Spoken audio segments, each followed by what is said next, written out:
தொடர்புக்கு 0421-432-6669, செல் 9787272206. கிளைகள் திருப்பூர், பொள்ளாச்சி, கரூர், சிவகங்கை, கோவை, துடியலூர், கோபிச்செட்டிப்பாளையம் மற்றும் தமிழகம் எங்கும். ஸ்ரீ அட்சயா ஜுவல்லர்ஸ், தங்கத்திற்கு உடனடி பணம். அடகு வைத்த நகையை விற்க வேண்டுமா? பாருங்கள் ஸ்ரீ அட்சயா ஜுவல்லர்ஸ். நீங்கள் வங்கியில் அடகு வைத்துள்ள நகைகளை மீட்டு மார்க்கெட் விலைக்கு விற்பனை செய்ய தொடர்பு கொள்ளவும். ஸ்ரீ அட்சயா ஜுவல்லர்ஸ் 9363395916. முறையான ஆவணங்களுடன் அணுகவும். ஸ்ரீ அட்சயா ஜுவல்லர்ஸ், தமிழகம் எங்கும். ஸ்ரீ ராம்நாத் ஏஜென்சிஸ், சமையலறை சாதனங்களின் சாம்ராஜ்யம். சமையலறைக்கு தேவையான mixie, gas stove, grinder, induction stove, iron box, kettles, air purifier, griller, fillet mixies மற்றும் அனைத்து முன்னணி பிராண்டுகளின் அனைத்து பொருட்களும் உங்கள் ஸ்ரீ ராம்நாத்தில் கிடைக்கும். தனி பிரிவில் வீட்டுக்கு தேவையான water heater, water purifier, fan, vacuum cleaner, water dispenser, steel tri-ply பொருட்கள், கிச்சன் சிம்னி, 3 பர்னர் மற்றும் 4 burner gas stove, Bajaj EMI வசதியுடன் கிடைக்கும். ஸ்டீல் குக்கர்கள், ஸ்டீல் ட்ரைப்ளை பொருட்கள், உலக புகழ் பெற்ற ஹிதா பிராண்டுகளின் பிராஸ் பொருட்களும் கிடைக்கும். மேற்பாடியில் தமிழகத்தில் மிகப்பெரிய சமையலறை சாதனங்களின் சர்வீஸ் சென்டர். சிறந்த தரம், குறைந்த விலை, சர்வீஸ் வாரண்டியுடன் உடனுக்குடன் cooker, mixie, gas stove service செய்து தரப்படும். அவினாஷி ரோட்டில் கிளை சர்வீஸ் சென்டர் அனந்தபாளையம் ஜலகண்டேஸ்வரர் கோவில் அருகில் செயல்படுகிறது. திருப்பூரில் கடந்த 82 வருடங்களாக சமையலறை சாதனங்களின் சாம்ராஜ்யமாக விளங்கும் ஸ்ரீ ராம்நாத் ஏஜென்சிஸ் ஸ்ரீ ராம்நாத்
Dragon.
எப்படி உங்களுக்கு உதவலாம்?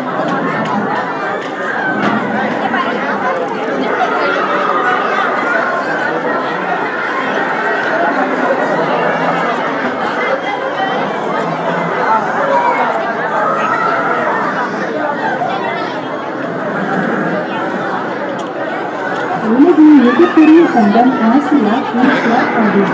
ஆசியா உங்களுக்கு தெரியும் என்று கூறுவதற்கு காரணம் இந்த கண்டம் பரப்பளவிலும் பெரியதாகவும் மக்கள் தொகையிலும் அதிகமாகவும் உள்ளது.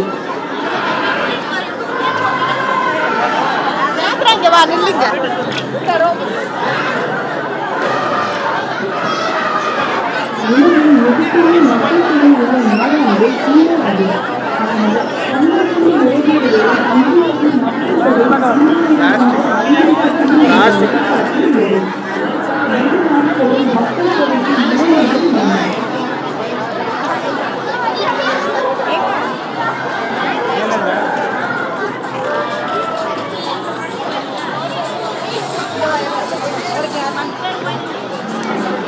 என் தந்தை காலத்தில் ஒரு கிராமத்தில் மண்ணான இல்லம் ஒன்று இருந்தது. அந்த இல்லத்தில் வெற்றியை சுற்றுச்சூழல் அலுவலர் பையன் வீட்டிருந்தார். மக்கள் அனைவரும் அந்த வீட்டில் குடியிருப்பதற்கு எதிர்பார்த்தனர்.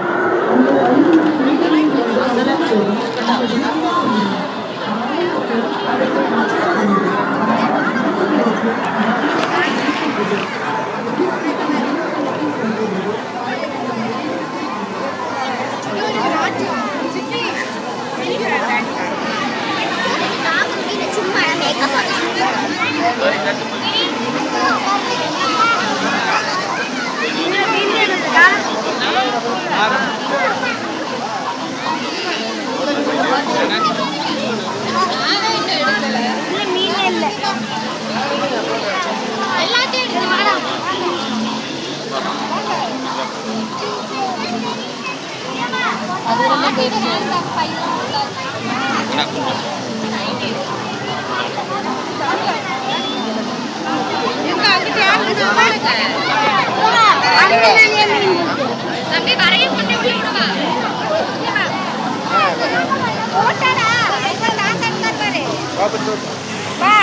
Ini